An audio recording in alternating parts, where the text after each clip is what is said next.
Welcome back to Spitballin Cards. In today's episode, we're going to answer the question, is the hobby truly for everybody? Is there a best way to collect and more? So let's introduce the team that we have. I'm going to bring a special person on the stage first. Producer Lance, wave.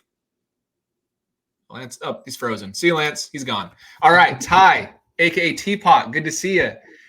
Baseball card addict Chris, good to see you. And Jeff, my favorite cardboard, glad to have you on the episode. So there has been a lot of conversation, I would say, over the last, actually, probably the last 5 years, right? Maybe even longer, about how should you collect.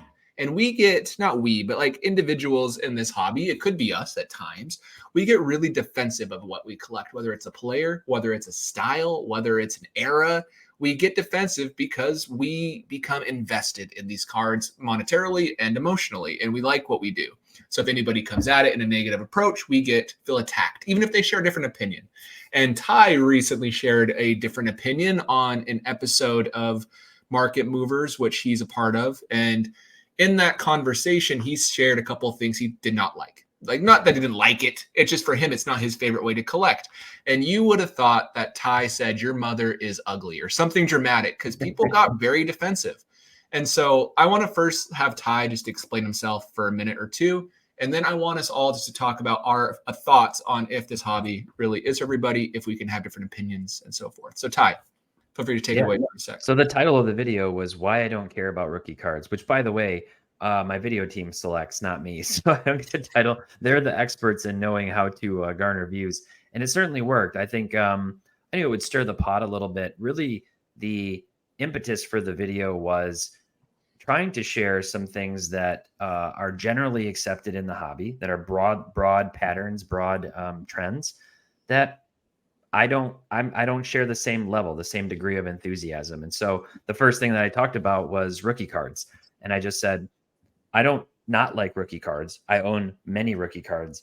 I just don't like rookie cards because they're rookie cards. And I expanded that to say, generally speaking, firsts of things. So you could say Bowman first, but you could also say, like, some people are super into 2012 Prism, which is the first year of Prism. It's a great design. I really like 2012 Prism. It's not my favorite year of it. I certainly don't like it because it was the first year of the product. People do the same thing with 1996 Topps Chrome basketball, and they go crazy about that because it's the first year of it. When, in my opinion, you can find subsequent years of these products that are superior in design, in their refraction, and other elements of the sets. So for me, it's a kind of an opportunity cost thing, and you get these like highly inflated prices for first, whether it's a particular rookie card or something else. I like having cool cards, cards that really tick the boxes for me of the design, the photo, obviously the player, the aesthetics, color match, do some cool stuff like that. Maybe a nice on-card auto. And when I stack all those things up, I tend to be able to get more of the cards that I want, 2 or 3 or even 4 really cool cards for my collection. Again, more than I can for one rookie card. And I think it's really important to make a distinction. I made it in the video between investing and collecting. And it makes a lot of sense to me that from an investment perspective and from a value perspective as well, that people would need to focus in on specific cards as the important ones for a player and for other years. So I talked about that. I looked at grades. I looked at, and said, the grade on a card doesn't really matter to me for my collection. I like eye appeal. That's it. So I can get a 9. 9s are fine. 8s even in some cases, and give me the discount for that. And then I kind of just talked about some sets and some other things that don't appeal to me as much. The one thing I'll say is I don't necessarily get defensive if people don't like what I collect. I might get a little insecure. Just be, oh man, nobody likes what I like. But we've all talked too about how it can become problematic when too many people start liking what you like the most as well. So that was kind of the general gist of it. It was to get people thinking. And this upcoming weekend, I'm going to do the opposite video, which is things that I might like more than people do and generally in the hobby. And that should be a fun one to do as well. So I want to share something, Ty. Ever since I watched that video, I just don't like you as a person. And I hope you know that you're wasting your time, your life, your livelihood doing this. I just want you to know that. So cancel me. This is where you bye, Teapot. No, but really though, like I understand the perspective. I am more of a rookie card collector. That's more of my preference, more of my speed. And Most it's people more, are. and it's more because the players I collect, it just works out for them. If I collected different players, it might be different. If I collected, Larry Walker, I like Larry Walker, and I have a Larry Walker red X Fractor numbered to 60, and then I have, a Larry Walker the Man refractor. Those are cooler to me than his rookie from that year. And not saying his rookie's not cool. It's just these are more of a chase. And the hobby's about sometimes the chase and the thrill. And so there's not one correct way to collect. There's times where, what you like isn't liked by others, and that's totally fine. If we all like the same stuff, everything would be ridiculously expensive. A good example of that is the Honus Wagner. There's a reason that card's so ridiculously expensive. It's because everybody likes it, and that's what's going to happen to the stuff you love if everybody likes it. Not everybody likes Mookie Betts. Totally fine. It doesn't bug me. I'm glad because I can get more stuff that way. Jeff, what's your thoughts? Yeah, a lot of interesting things to talk about. I'm glad Ty posted that video. I'm glad that he got the responses he did. It was instructive to read through. And yeah, we can all be a little defensive about things that we like to collect. As for me, particularly, I'm mostly interested in ultra modern baseball. And I used to be interested in sets. Now that doesn't really do it for me, but I know there's a lot of people that collect sets. I also don't like vintage all that much, and I know that that's a huge part of the hobby. So again, I feel like there's advantages to collecting different things. One thing I talked about, going to some of these bigger shows, if you collected everything, it would be so overwhelming. So that was kind of the saving grace. If you go to a big show and you're kind of have your own lane, you can look for the SPs or just baseball, what you're looking for, and it's not so overwhelming. So I think there's, in so many ways, it's an advantage to have your own lane, and I just enjoy hearing about other people enjoying their collections, whether that's something that I particularly collect or not, doesn't really matter. And Chris, what's your thoughts? Yeah, the last thing Jeff said, I completely agree with. I love hearing what other people really dig, and there's some awesome accounts. And one of the best parts about the Instagram baseball card community is seeing all these like runs that collectors put together of a certain player and a certain parallel over like a decade that I have no interest in, but to see the effort that went into is really cool. To see people put together like entire Ginter sets is fantastic. I cannot imagine the effort dedication and love and dedication that went into something like that. I mean, I can barely raise a dog. I can't possibly put together a Ginter set. I mean, that's just absurd. But it is cool to like stuff. I enjoy liking things other people don't. It's not baseball cards, but when I was a kid, I started eating black jelly beans because they were always left over and no one else was eating them. And then sure enough, I began to just get free black jelly beans all the time. So try to find the baseball card equivalent of black jelly beans. Find something no one else likes and people will give it to you for free. But there are like great moments sometimes where, like, when I first got back into this, I went big in Freddie Freeman, and he was like super cheap. So he was very fun to collect. And I love just finding like second, third, fourth year random parallels and like random colors and stuff of Topps and Topps Chrome and even Bowman Chrome. And stuff like that is really fun. I mean, I know everyone wants the rookies, but it is fun to find your niche, find something that you really like, and just see like how deep that vein can go. I know that sounds a little bit weird, but how deep is your love? Anyways, I actually agree with you on all of that. And the one thing I'll also say is that our opinions change, and they're going to change what we like and what we collect. And that's totally fine. That's like the evolution of the hobby. And if you stayed the same forever, that might satisfy and scratch that itch. It also might not at all. It might get boring and you might leave. And so a good thing that Ty said, though, it's kind of what's the purpose? And for me, like Billy Butler, I'm going to talk about him for a second just because talking about personal collection stuff. Rookies don't matter to me that much. I would rather have a cool superfractor versus a rookie. But with Mookie Betts, I would significantly more rather have the rookie. And that's just because Mookie has hardly any rookies and he has a ton of superfractors and stuff. And it was the opposite with Billy. And so Billy's also more of a collection. And so it's more of collecting versus investing. But at the end of the day, there's no correct way to do this. We can kid ourselves into thinking there's like a perfect way. And I just don't think that's true myself. I was just going to say, Scott, I think you're a player collector and not a rookie card collector. That's true. You said, I'm a rookie card collector and I don't care about rookie cards. That's probably true, actually. Yeah. More than I realize. We just helped Scott with some self-awareness, self-realization. Yeah, I It's need like, more it's like self-awareness. baseball card therapy. Well, Yeah. it truly these sorts of discussions or the video that Ty put up and the responses really cause you some self-reflection and realize that's your collection. You don't really pigeonhole yourself into one specific thing. We kind of all fit in a lot of different boxes, which again is what makes the hobby unique and fun. There's something about human tendency to like just want to kind of herd mentality, like fit in with what everybody's doing. You just go along with different things. Oh, this person's an expert, so I'm going to trust what they say and I'm going to go with it or whatever. Or people are on the other end and they may be very contrarian by nature and they're very skeptical of like what the masses do. But I think there's like a sweet spot in between where it's just okay to think about it, like, And most people, if they're in the hobby long enough, have realizations along the way that something that they used to think was really cool isn't as cool as they thought it was. Maybe something came and went. Maybe they're discovering something new that piques their interest. And that's like sort of the hobby journey. It is impressive when you meet other people who just are hyper focused and dedicated, like the Ginter guy and, others. There's a guy on Instagram called Studio Collector who collects one of my favorite Panini products, 2016 Studio basketball. He's like all in on that and just chasing all these complete sets. There are those people. But a lot of other people are a little more curious and they curate over time and they evaluate what they do. And it's sort of like, gee, why do I care the most about PSA grades, or why do whatever the thing might be? There's something to kind of go deep, especially if you feel like you're going through the motions or just kind of like spinning your wheels a little bit. People tend to go through the little bit of identity crisis in the hobby sometimes too, and you can just think about it.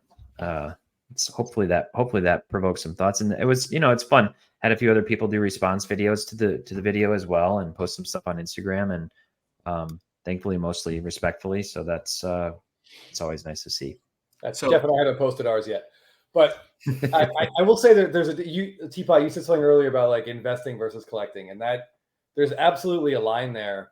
There's an amount of money that I'm not comfortable putting into something I just want to collect. Like there are some really cool Freemans that I've seen that I would love to add to my collection, but when the price hits a certain point, I know the odds of me recouping any of that are very, very slim, and I have to back away.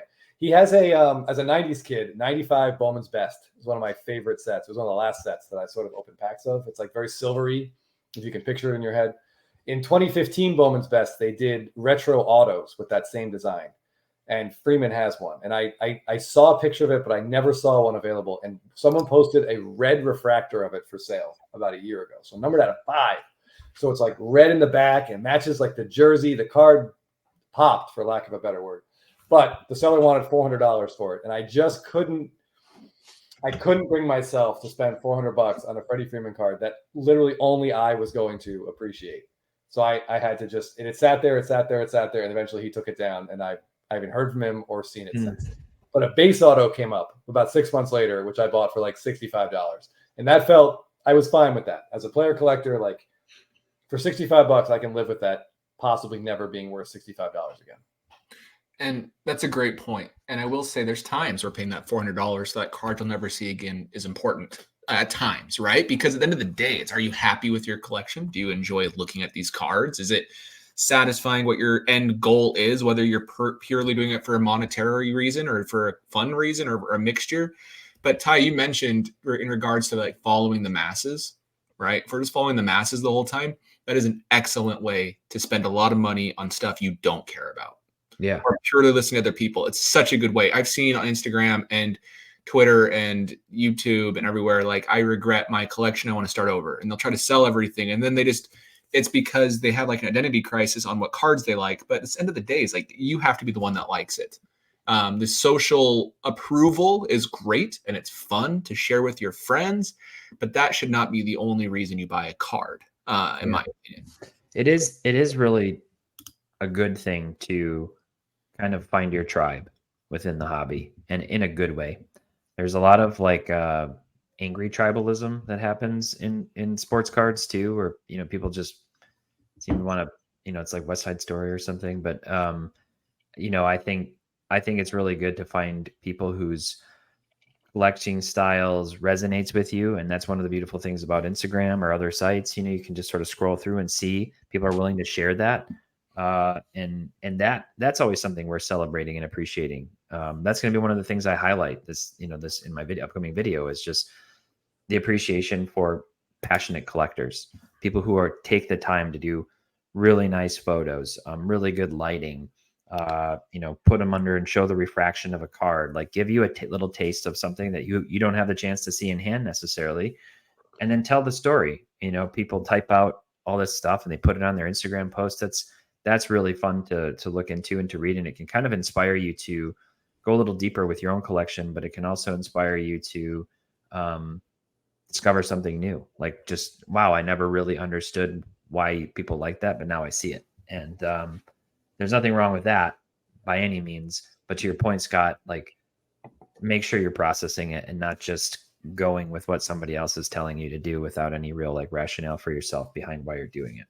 We've all done it, and we're all going to do it again. It's just, it's human nature. But I think the more we just learn to be independent thinking and take what they say and process it and say, yeah, I agree with that. That's cool. Then that's great. Like, everybody hates influencers nowadays, and no one can define what an influencer is. But I think what they're saying is just people telling them what to buy. And it's like, yeah, you don't have to listen to that. Just take what you like from it and don't do other things with it and just have fun. I think there are more people critical of influencers than there are people actually influenced by influencers. Like, it's like everybody's favorite thing. It's like a piñata. Like, just beat up the influencer, but like nobody really listens. I don't think a lot of people actually listen to anything. Yeah. So I don't even know what an influencer is at this point. If I'm influencing your purchase decisions, come on. Like, I have definitely an influencer. I collect Billy Butler, man. Like, but yeah, at the end of the day, I think we can, I just want to say my opinion one more time. Just have a good time. And it's okay if you disagree with someone. I think I disagree probably fundamentally with a lot of stuff with Ty. Like, we don't have very much in common at all with what we collect in any way, but I don't care. I'm not going to look at Ty any different. I don't think he's less of a collector. There's no such thing as a true collector, in my opinion. And just be civil with each other at the end of the day.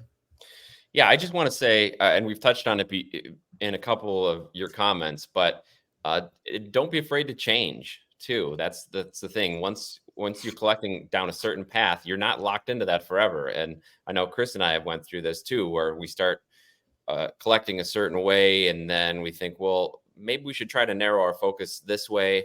And yeah, part of it is like what Ty was saying. You see what other people are doing and you think, wow, that's a good area to explore. I'd like to explore that way a little more. And then maybe you realize that's not for you. But just, don't be afraid to change. And I will say, it is good to listen to other people on their opinion, because they're very smart about their niche within a niche of the hobby. Chris and Jeff, I bought a Mookie Betts card because of you, and I love that card, and I don't regret it. It was the Mookie Betts Stadium Club. Actually, it might have been Ty, too. All three of you, literally, in our conversations. It's a Mookie Betts Stadium Club. I'm going to show it real quick. A short print of them golfing.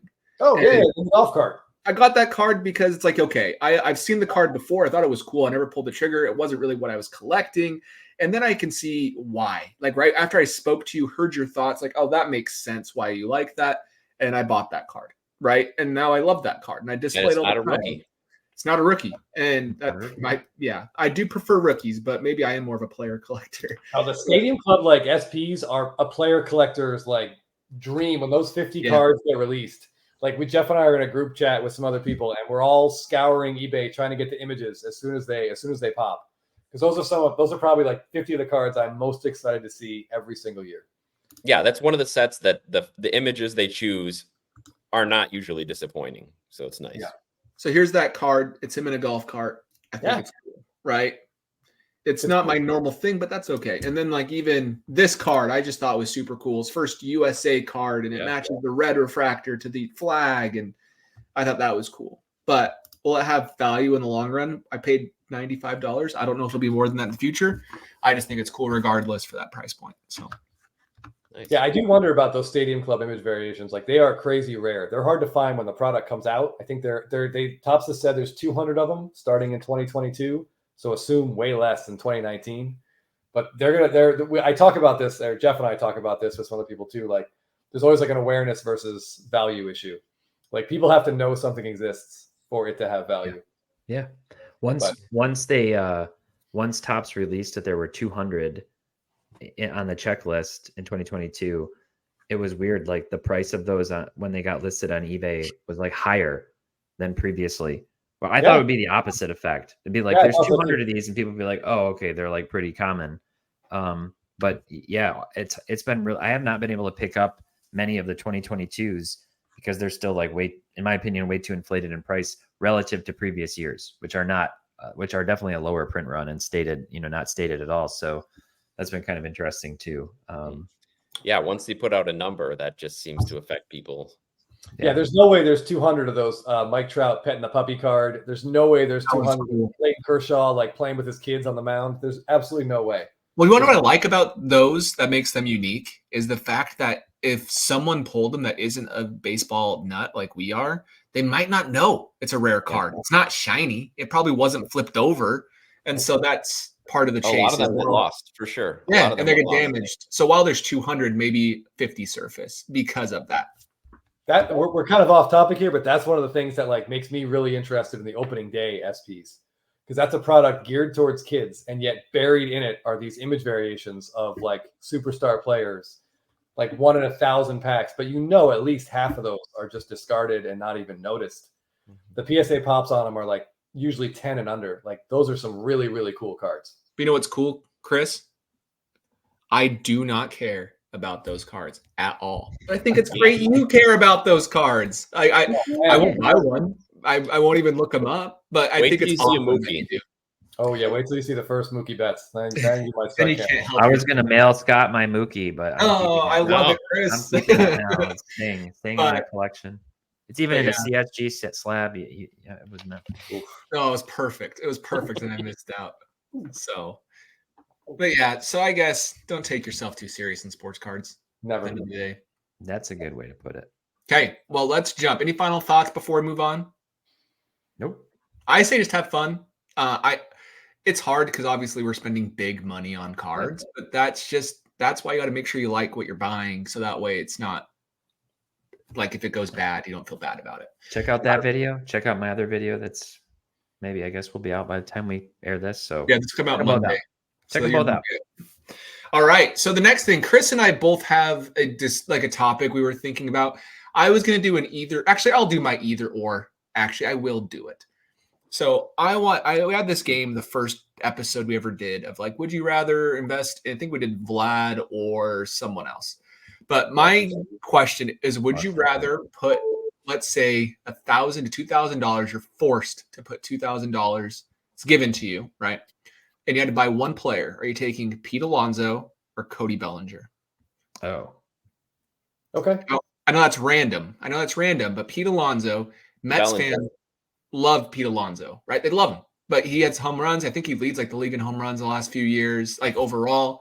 Cody Bellinger has the MVP ceiling. He finally had a good year this year, but he also has been horrible. Yeah. I'm going Bellinger. You're taking Bellinger? No, I'm taking Bellinger because his prices are so low. There's a lot of room to grow.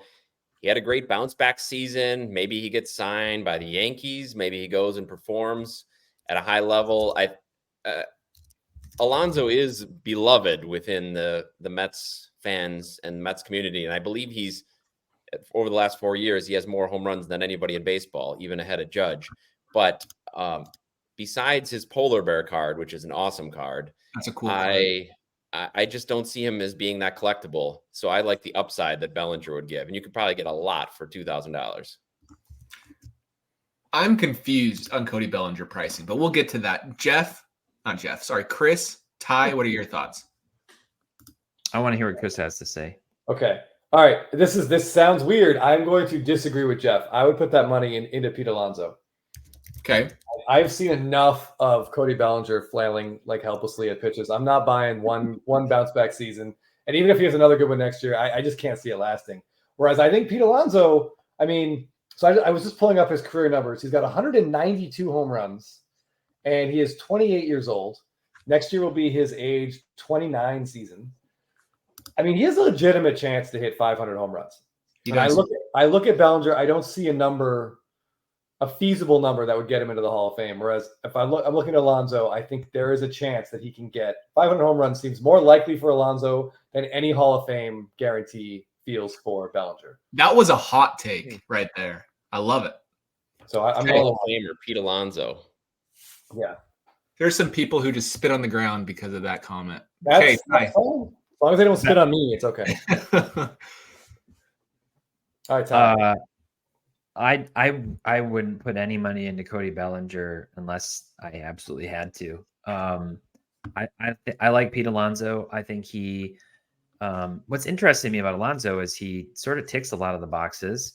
He's, memorable for dominating home run derbies. He's hitting home runs. He's got incredible power. He's kind of a playful character. He's got a great nickname. He's been in a big city. It's surprising to me that he hasn't maybe garnered almost the opposite, like more attention than what he would deserve. But I think he's a guy who could just keep mashing for a long time. And he's sort of like Adam Dunn, but better, I guess. Not that Adam Dunn's like a great investment, but when I just compare those two players and I look at Bellinger, like all of his accolades and stats are front loaded into the first 3 years of his career. This year, yeah, he had a nice bounce back, but like Chris said, I don't trust it. It's been like a story of adjustments to Bellinger over the years, and it was like he just hit everything, and then the pitchers made adjustments and found the holes in his swing, and he couldn't keep up. And I don't have a lot of confidence that, like, if say the Tigers brought in Cody Bellinger, I'd just be like, oh frick, like that's more wasted money. They should bring in Javier Baez. That'll be a good one. I know. Well, that's there's going to be some recency bias there for me. Defense first.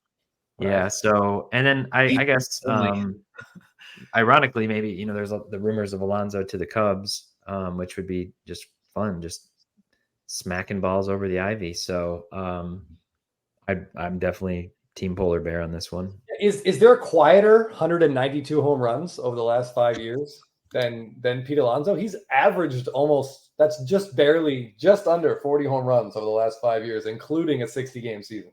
His 162 game average is 45 home runs. It's impressive. I wonder what Aaron Judge's is. I'm gonna look at Aaron Judge. Let's see what there has been weird talk about the Mets trading him, which I don't really understand. Like, he seems to like it there. Obviously, they have a bottomless pit of Scrooge McDuck money, so I don't really understand why they'd have to deal him. But imagine if Pete Alonso got traded like to Boston. Yeah, that would be pretty cool. With that monster in left field, like he would. I mean, he probably. I don't know his launch angles. I don't know if that hurt or help, but there's a chance it would really help. It can only help a right-handed hitter, right? I mean, in theory. But I will say, oh, sorry, Jeff. What's that? Oh, I was just going to say, yeah, it could only help at least average-wise a right-handed hitter. But Aaron Judge averages 50 for every 162 games played, but I would guess Pete Alonso's second. I would guess he's second in baseball. I will say also, Cody Bellinger's prices are not cheap. They are not cheap at all on eBay. If you want a Bowman Chrome autograph, 9.5, 10, you're looking like at $300, just a base. If you want a refractor, it's like $400 to $500. That's not cheap. What's Alonso? Oh, let's look. I bet you it's cheap. Yeah, maybe more. It gets you further. I mean, that MVP still is weighing heavy, it sounds like. Yeah, and Alonso is not a war darling by any means. Like, no. It doesn't say. I don't think his defense is very good. His job is to stand put his foot on a bag and catch a ball, and he seems not great at that. But he has another skill. Just looking at his 5-year career, that players like Judge and Mike Trout do not have. This guy posts up. This guy plays games. Yeah. 161 out of 162, 57 out of 60, 152, 160, 154.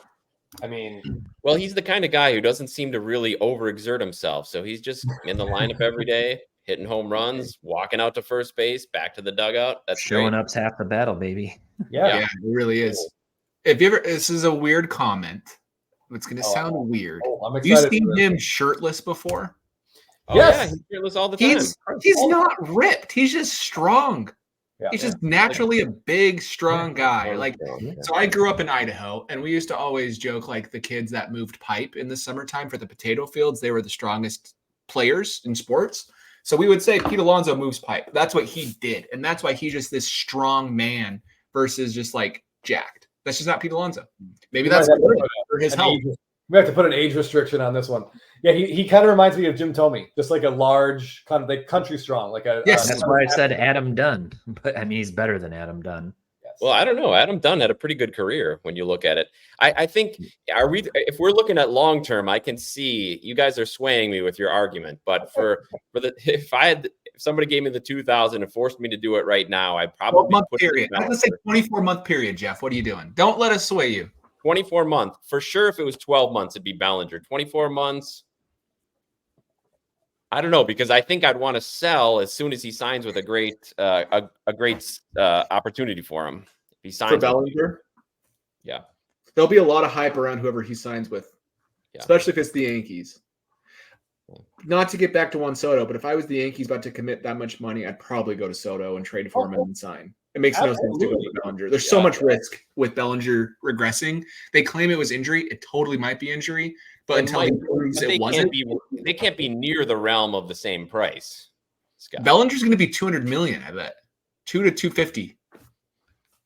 That would be absolutely asinine. If I ran a team and my GM came up to me and said, "We want to sign Bellinger. I need your go ahead on like 12 years and $250 million." I would fire my GM that second.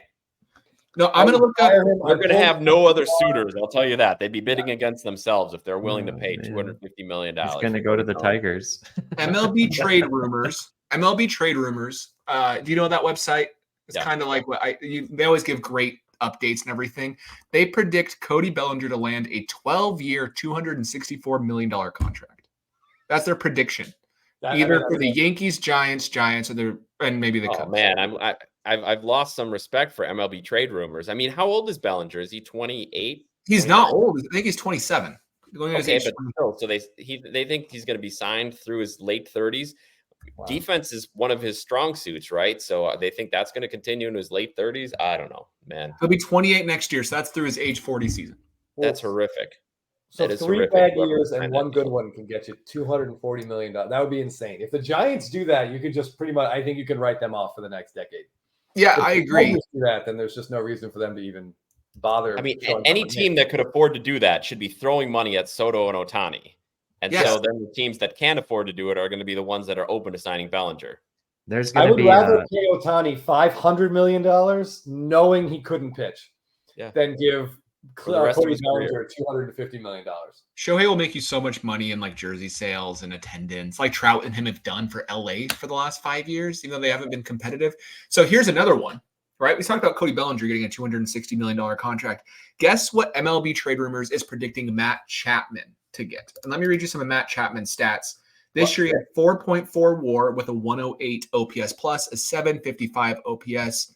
He has not had an OPS over 800 since 2000. And how much of that was in April and May of this year? He was very strong. Guess what they're predicting for Matt Chapman?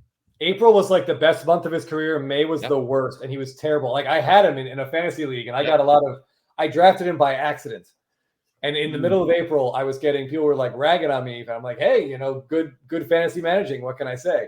And by Memorial Day, I think I dropped him. Like he was useless for 5 months. He plays good defense, but he absolutely cannot. Well, based on that ludicrous figure you just gave us, I guess they would say 7 years, $155 million. Okay. Any other thoughts, or is that where we want to close to that range? I would offer him 2 years and $24 million because there's someone in my AAA third baseman has to be that good. He has to be. His prediction is 6 years, $150 million. Pretty close. That's all right. MLB trade rumors. Let's see if they really have their finger on the pulse. Take a screen cap of that. So we have that. I want to see this site compared to what they actually get signed for. So one way to look at it is WAR per dollar is kind of how they look at this. Okay. So this will be the last thing. Sorry, we're getting close on time. So if we don't get to your stuff, Chris, I apologize. But WAR per dollar is about $6.5 million per WAR produced, per win.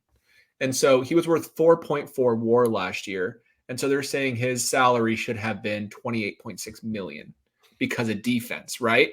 And so that's what these executives are paying for. Whether it's right or wrong, that's what they're doing.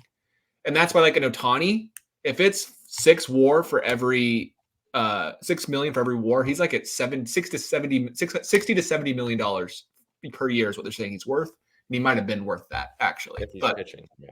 anyways, do you want to share yours real quick, Chris, before we actually jump and give our quick thoughts? Yeah. Are we done with this? Did we wrap this one up? We wrap this topic up? We're done. Okay. All right. So over the weekend, there was a big Manny Machado sale. A card that I was watching, Jeff and I were talking about possibly bidding on, and then it went past what we thought it would do. It is his 2013 Topps Chrome rookie autograph in an atomic refractor. Topps doesn't do these anymore. I think once they started making Sapphire, they dumped the atomic parallel. But it's numbered out of 10, and the card is gorgeous. And this was in a PSA 10, so Pop 2, and it sold for over $4,000 on eBay on Sunday. It's a pretty sexy baseball card. It's a sexy baseball card. Great auto, like the atomic really pops. So my question for the group is, I was trying to find a Bowman Chrome auto of Machado's that sold for a similar amount. It was a little tricky. I had to go back a few months. So the options are, you could have this Topps Chrome atomic refractor auto PSA 10, numbered out of 10, Pop 2, or his 2010 Bowman Chrome gold refractor auto in a BGS 9, which sold for just over $3,000. So would you rather have the Bowman Chrome gold and $1,000 in a 9, or the Topps Chrome atomic in a 10? How was the autograph on the gold? His autographs were, it was good. Yeah, it did not fade. It's not smeared. The auto was great. Oh, I'm not really someone who cares too much about the grade. This card in a 10 versus a 9 is not that big of a deal to me. I know that's contrary to other people. I know Phil, if he was here, he'd probably disagree with me, and that's totally cool.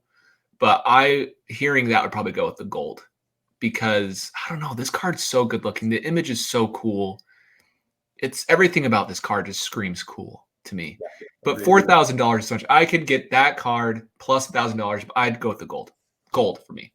Okay. Teapot, what do you think? I'm looking at the gold now. Oh. If you need more time, I think Jeff. No, I mean, the $1,000 thing definitely makes it tough. It does. If you were just putting the two cards up against each other, I'd be taking the atomic for sure. But the $1,000 makes it a little bit more of a conundrum, in my opinion. But atomic's a really good looking card. It's a beautiful card. Like his rookie auto is that they picked a great image. That 2013 design is awesome, and because there's so much border, there's a lot of atomic refraction, to use your word, that you can see.